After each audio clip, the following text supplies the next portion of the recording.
하나님 말씀은 신약의 마태복음 26장입니다. 마태복음 26장 36절부터 46절까지의 말씀을 같이 찾겠습니다. 신약성경 46면에 있는 마태복음 26장 36절부터 46절까지 말씀입니다. 교독해서 한 절씩 읽겠습니다. 이에 예수께서 제자들과 함께 겟세마네라 하는 곳에 이르러 제자들에게 이르시되 내가 저기 가서 기도할 동안에 너희는 여기 앉아 있으라 하시고 베드로와 세베대의 두 아들에게 말씀하시되 고민하며 슬퍼하사 이에 말씀하시되 내 마음이 매우 고민하여 죽게 되었으니 너희는 여기 머물러 나와 함께 깨어 있으라 하시고 조금 나아가사 얼굴을 닦아 주시고 엎드려 기도하여 이르시되 내 아버지여 만일 할 만하시거든 이 잔을 내게서 지나가게 하옵소서. 그러나 나의 원대로 마시옵고 아버지의 원대로 하옵소서 하시고 제자들에게 오사 그 자는 것을 보시고 베드로에게 말씀하시되 너희가 나와 함께 한 시간도 이렇게 깨어 있을 수 없더냐 시험에 들지 않게 깨어 기도하라. 마음에는 의로되 육신이 약하도다 하시고 다시 두 번째 나아가 기도하여 이르시되 내 아버지여 만일 내가 마시지 않고는 이 잔이 내게서 지나갈 수 없거든 아버지의 원대로 되기를 원하나이다 하시고 다시 오사 오신즉 그들이 일하니 이런 그들의 눈이 피곤합니다. 또 그들을 두시고 나아가 세 번째 같은 말씀으로 기도하시고 이에 제자들에게 오사 이르시되 이제는 자고 쉬라. 보라 때가 가까이 왔으니 인자가 죄인의 손에 팔리느니라. 읽겠습니다. 일어나 함께 가자. 보라 나를 파는 자가 가까이 왔느니라. 네, 할렐루야. 하나님께서 우리의 삶의 말씀으로 다가오실 줄 믿습니다. 어제 본문에서 우리는 제자들이 배신하고 떠날 것을 다 아시면서도 이런 제자들을 여전히 사랑하시며 이런 그들의 연약함도 품어주시는 예수님의 모습을 우리가 만찬의 장면에서 그 마지막 성만찬을 나누시는 장면에서 확인해 보았지요. 오늘 본문에서도 실망스러운 제자들의 모습이 여전히 이어지고 있습니다. 여전히 인간적으로 연약하고 넘어지고 주님의 기대에 전혀 부응하지 못하는 것 같은 그런 제자들의 모습이 오늘 겟세마네 동산에 기도하시는 예수님 그 곁에 있었던 그런 제자들의 모습인데요. 이제 예수님께서 그 마지막 밤에 그 동산에서 하나님 앞에 마지막 기도를 올리시잖아요. 근데 그런 기도하시는 예수님의 모습이 어때 보이십니까?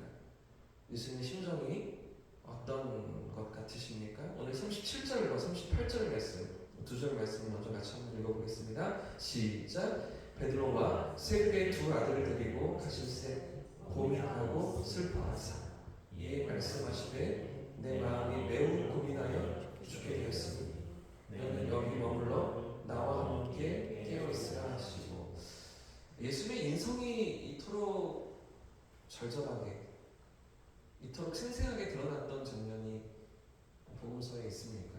여기 37절에 고민하시고 슬퍼하셨다. 예수님 지금까지 공생의 3년 반을 지나시면서 고민하셨다, 슬퍼하셨다 이런 대목들이 혹시 기억나시는 장면이 있으십니까? 물론 나사로의 어떤 그 죽음 앞에서 눈물을 흘리시면서 그 마르다와 마리아의 그 가정의 인간의 그 아픔과 죄로 인한 그 고통에 슬퍼하시고 눈물을 쏟으시는 예수님의 모습이 드러나긴 하지만 이렇게 고민하시고 슬퍼하시면서 38절에 보시면 내 마음이 매우 고민하여 죽게 되었다라고 이렇게 고백하실 정도로 이렇게 인성을 생생히 절절히 드러내셨던 장면이 있느냐는 것입니다. 그렇지가 않죠. 3년 반 동안 예수님은 사실은 이 십자가를 향하여서 오롯이 걸어오셨습니다. 죽으시기 위해서 성육신하셨고요. 죄를 대속하시기 위한 제물로서 이 땅에 오셨던 그런 예수님 아니셨습니까? 그런데도 불구하고 그 마지막 십자가 앞에서 예수님은 아주 힘들어하시고 또 괴로워하시던 크게 근심하시던 모습을 오늘 성경은 우리에게 보여주고 있는데 그런데 이 절박한 순간 예수님의 이 간절한 기도가 쏟아지고 있는 이 순간에 제자들은 어떻습니까? 38절 말씀을 보시면 너는 여기 머물러 나와 함께 깨어있으라 이렇게 예수님 부탁하시잖아요. 여기서 나와 함께 좀 기도해달라, 나를 위해서 기도해달라, 이런 간절한 그런 기대를 가지고 제자들의 기도를 부탁하시잖아요. 그런데 제자들의 그 반응이 어떠합니까? 이 마지막 밤에도 이 겟세마네 동산에서도 데려가셨던 베드로와 야고보와 요한 그 세 명의 제자조차도 잠에 빠져 있죠. 게으름에 빠져 있습니다. 예수님 왜 이런 제자들을 남겨놓으셨을까요? 왜 이런 제자들에게 뒷일을 부탁하십니까? 이렇게 연약한 제자들인데도 불구하고 이런 그들을 포기치 않으시고 이런 그들에게 기대를 갖고 계시는 것입니까? 이렇게 연약하고 쓸모가 없어 보이는 제자들인데도 이런 그들을 통해서 일하기를 기뻐하시기 때문이죠. 할렐루야! 이렇게 연약하지만 이렇게 정말 주님의 마음도 알아주지 못하는 것 같은 그런 제자들이지만 잠시 후에 조금 지나서 성령이 그들 가운데 찾아오시자 성령이 그들에게 임하시자 놀라운 예수님의 부활의 증인으로 그렇게 위대하게 쓰임받는 것 아니었겠습니까? 사실 주님 보실 때 얼마나 실망스러운 모습일까요? 그 마지막 밤에 3년 반 동안 뭘 배우고 따라다녔는지 뭘 훈련받았는지 아무것도 남지 않은 것 같은 그런 제자들 아니었겠습니까? 그렇게 예수님께서 기도를 가르치셨잖아요. 습관을 쫓아 새벽 미명에 기도하러 가시고 늘 기도하던 자리에서 하나님 앞에서 이렇게 사역을 감당하시던 그 예수님의 모습을 다 보았음에도 불구하고 그 마지막 밤에도 잠에 빠져있던 제자들, 연약한 제자들, 그런데도 우리 주님은 어떠시다고요? 이런 연약한 제자들을 통해서 당신의 뜻을 이뤄가시는 우리 주님이신 것이죠. 할렐루야! 이런 제자들을 쓰기를 기뻐하셨던 것입니다. 아브라함도 그랬잖아요. 처음부터 믿음의 조상이 아니었습니다. 모세도 그랬었죠. 처음부터 담대함이 있어서 바로 앞에 섰던 모세가 아니었습니다. 하나님 마음에 합한 자라고 인정받던 다윗도 얼마나 이렇게 연약함이 많고 실수가 많았었습니까? 사도 바울 그 위대한 대사도도 어떻습니까? 전혀 기대할 것이 없는 무능한 사람들인데도 그런데도 이런 그들을 통해서 주님은 당신의 일들을 이루어 가셨던 것이죠. 그래서 고린도전서 1장 27절 말씀에 이런 말씀이 있습니다. 들어보십시오.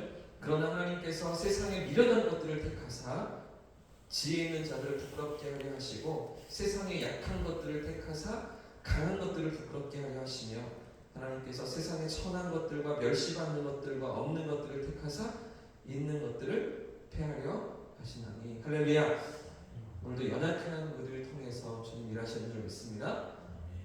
아무런 기대할 것이 없는 것 같은 이렇게 무능하고 도움이 안 될 것 같은 그 마지막 순간에도 잠들어 있는 제자들이었지만 이런 제자들을 기대하시고 이런 제자들을 포기치 않으셨던 우리 주님이 오늘도 우리에게 찾아오시고 우리의 삶을 붙드시며 사용하기를 원하시는 줄 믿습니다. 예수님은 그 마지막 순간까지 제자들을 향해서 포기치 않는 기대를 가지셨습니다. 그와 함께 오늘 본문은 예수님이 마지막으로 기도하시는 장면을 그 예수님의 기도의 모습을 우리에게 보여주고 있는데요. 본문이 보여주는 몇 가지 기도에 대한 교훈이 있습니다. 먼저는 예수님께서 이 마지막으로 기도하셨다는 것이죠. 하나님이신 예수님께서도 친히 기도의 자들이 나아가시며 간절한 기도로 부르짖으셨다는 것입니다. 예수님의 공생애가 다 그러하셨죠. 40일 동안 금식하시면서 기도하시고 공생애를 준비하셨고요. 이 마지막 사역의 마무리도 매듭을 짓는 이 또 십자가 사역 앞에서도 예수님은 기도하셨다는 것입니다. 기도의 모본을 보여주신 우리 주님 아니시겠습니까? 모든 사역이 사실은 우리의 모든 삶이 믿음으로 살아간다고 할 때 그 모든 삶의 걸음이 사실은 하나님 앞에 기도의 자리에 나아가는 것이라고 기도로 하나님과 교통하면서 하나님과 교제하며 살아가는 삶이라고 주님 그렇게 모본을 보여주시는 것이죠. 마지막 순간까지 기도하시는 예수님의 모습을 오늘 본문은 우리에게 보여주고 있고요. 또 한 가지는 두 번째는요. 반복해서 기도하시는 예수님이십니다. 예수님 세 번이나 반복해서 같은 기도의 제목을 가지고 똑같이 부르짖고 계시잖아요. 39절에 보시면 얼굴을 땅에 대시고 기도하셨다. 얼굴 땅에 대시고 엎드려 간절히 기도하시는 모습을 마태가 보여주고 있죠. 42절에도 보시면 다시 두 번째 기도하시는 예수님의 모습이시고요. 44절에도 보시면 또 그들을 두시고 나아가 몇 번째입니까? 세 번째 기도하시는데 어떤 기도라고요? 같은 기도를 기도하셨다. 같은 기도의 내용을 하나님 앞에 나아가셨다라고 본문이 가르쳐주고 있죠. 왜 우리가 같은 기도의 제목을 가지고 반복해서 기도해야 하는지 그 당위성을 예수님이 보여주시는 것 같습니다. 한 번 기도했으니까 그걸로 끝이 아니라는 거죠. 똑같이 기도하고 또 반복해서 기도하고 이루어질 때까지 기도하는 반복해서 기도하는 그 기도가 우리에게 필요함을 예수님 가르쳐주고 계시는 것입니다. 예수님께서 기도하시고 그렇죠? 모델로서 모본을 보여주시고 또 반복해서 기도하시면서 우리에게 그 기도가 하나님 앞에 그렇게 간절히 나아가야 함을 주님 보여주시고 계시는데 마지막 세 번째가 중요합니다. 세 번째는요. 거절도 때로는 응답이라는 사실이죠. 사랑 여러분, 하나님의 응답하심이 때로는 거절로 우리에게 찾아올 수도 있다는 것 여러분 믿으십니까? 심지어 예수님의 기도도 하나님이셨던 예수님의 기도도 거절을 당하셨습니다. 자, 39절에 보시면 예수님의 기도 내용이 기록되고 있는 39절 말씀 같이 한번 더 읽어보겠습니다. 시작. 조금 나아가사 얼굴 땅에 대시고 엎드려 기도하여 이르시되 내 아버지여 만일 할만하시거든 이 잔을 내게서 지나가게 하옵소서. 예수님의 기도가 어떠십니까? 지금 기도의 내용이 무엇입니까? 지나갈 수 있다면, 할 수 있다면 이 지나가게 해달라는 게 무슨 말씀이십니까? 이 십자가의 고난을, 이 십자가의 대속을 만약 다른 길이 있다면, 다른 방법이 있다면 아버지여 이걸 피할 수 있게 하옵소서. 이걸 지나갈 수 있게 하옵소서. 그런 기도를 예수님이 올리고 계신 것이죠. 42절 말씀도 같이 읽겠습니다. 42절 시작. 다시 두 번째 나아가 기도하여 이르시되 내 아버지여 만일 내가 마시지 않고는 이 잔이 내게서 지나갈 수 없거든 아버지의 원대로 되기를 원하나이다 하시고 두 번째 기도의 내용이 무엇입니까? 예수님의 심정이 어떠십니까? 만약 다른 길이 있으면 피할 길을 열어달라는 것이죠. 물론 예수님의 기도의 결론이 나의 뜻이 아니라 아버지의 뜻대로 되기를 원하나이다.